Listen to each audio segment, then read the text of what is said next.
Oslo में भारत ने एक बार फिर अपनी ताकत दिखाई है।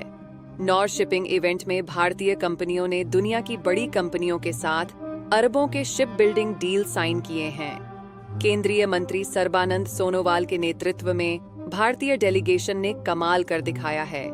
गार्डन रीच शिप बिल्डर्स ने जर्मनी की कार्स्टन रीडर कंपनी के साथ 4 नए मल्टीपर्पस शिप्स बनाने का समझौता किया है। यह कोई छोटा डील नहीं है। 7,500 DWT के ये जहाज हाइब्रिड प्रोपल्शन तकनीक से लैस होंगे, साइबर सिक्योरिटी के नवीनतम मानकों के साथ। कोलकाता में पहले से ही 8 ऐसे जहाज बन रहे हैं। लार्सन एंड टुब्रो ने नॉर्वे की DNV कंपनी के साथ व्यापक समझौता किया है। शिप बिल्डिंग से लेकर ऑफशोर प्रोजेक्ट्स तक, पोर्ट इंफ्रास्ट्रक्चर से लेकर ग्रीन टेक्नोलॉजी तक, हर क्षेत्र में पार्टनरशिप। देखिए भारतीय कंपनियों की ताकत: Goa shipyard, Cochin shipyard, Swan defence, Mandovi dockyards, Synergy ship builders. ये वही कंपनियां हैं जिन्हें पश्चिमी देश कभी गंभीरता से नहीं लेते थे। पहले भारत सिर्फ जहाज खरीदता था, अब हम बनाकर दुनिया को बेच रहे हैं।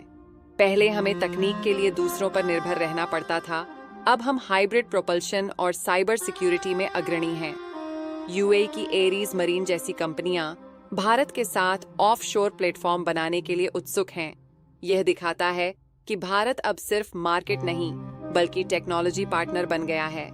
Smart engineering, Variatech, marine electricals, buoyancy consultants, ये सभी कंपनियां भारत के नए मैरीटाइम इकोसिस्टम का हिस्सा हैं।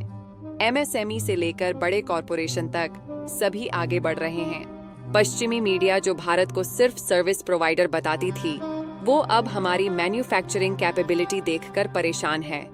चीन के बाद अब भारत उनके लिए सबसे बड़ा खतरा बन रहा है।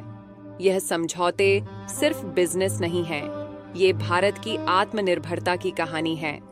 ब्लू इकोनॉमी में भारत अब लीडर बनने की तैयारी कर रहा है। ग्रीन शिपिंग कॉरिडोर से लेकर डिकार्बोनाइजेशन तक भारत हर क्षेत्र में नई राह दिखा रहा है। पर्यावरण के साथ साथ विकास, यही है भारत का मॉडल। नॉर्वे जैसे समुद्री राष्ट्र भी मान रहे हैं कि भारत के साथ पार्टनरशिप उनके लिए जरूरी है। 60 साल पुराने नॉर शिपिंग इवेंट में भारत की यह उपस्थिति ऐतिहासिक है। जिस भारत को पश्चिम कभी तीसरी दुनिया का देश कहता था, आज वही भारत उनकी कंपनियों के लिए पार्टनर ऑफ चॉइस बन गया है। यह सिर्फ शुरुआत है। भारत का मैरीटाइम सेक्टर जल्द ही दुनिया का नंबर 1 पावर बनने वाला है। भारत समुद्र से लेकर अंतरिक्ष तक हर क्षेत्र में नया इतिहास लिख रहा है।